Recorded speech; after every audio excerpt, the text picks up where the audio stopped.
و ترخې لورې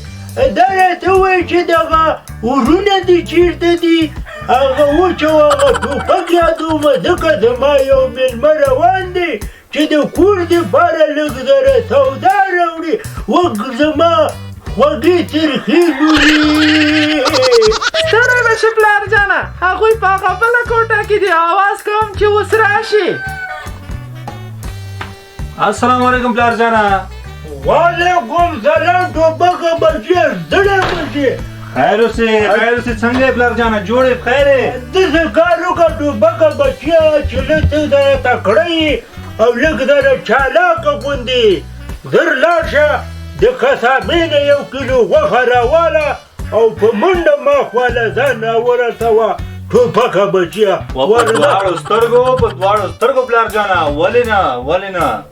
زر ورشه چې مېلمه مې را روان دی او بس ټول کار به راله خراب کړي بس دا دې لاړم او دا دې راغلم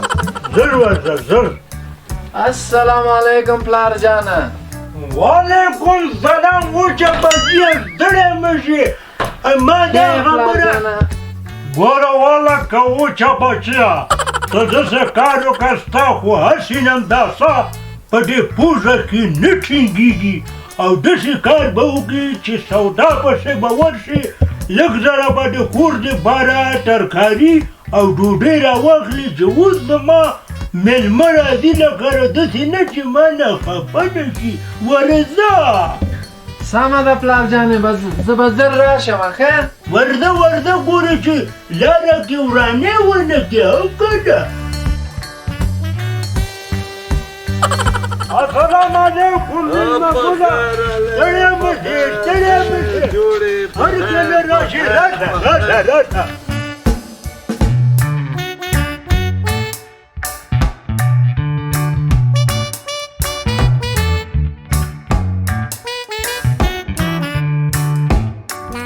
هر کله راشي راشه الله دې خوشحاله و آباد لره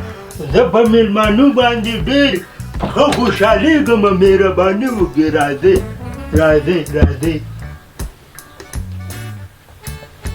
دې خوا ته تشریف راوړي نور څنګه کلو کورو کې هم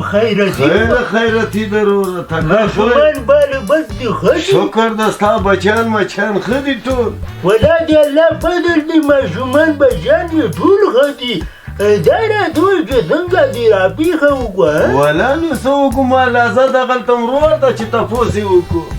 وچه ډوډۍ راوړه کاکا به دې وږی شوی وي ولا را باندې وچه ډوډۍ خوري زه موړ یم زه نه خورم زه موړ یم نو چې ډوډۍ نه خورې ترخه چای راوړه ولا را باندې ترخه چای بسکي ولا زه چای نه څکم ما څکلی ده چای ټوپک چېرته دی چې نه یې خورم مړ کوي مې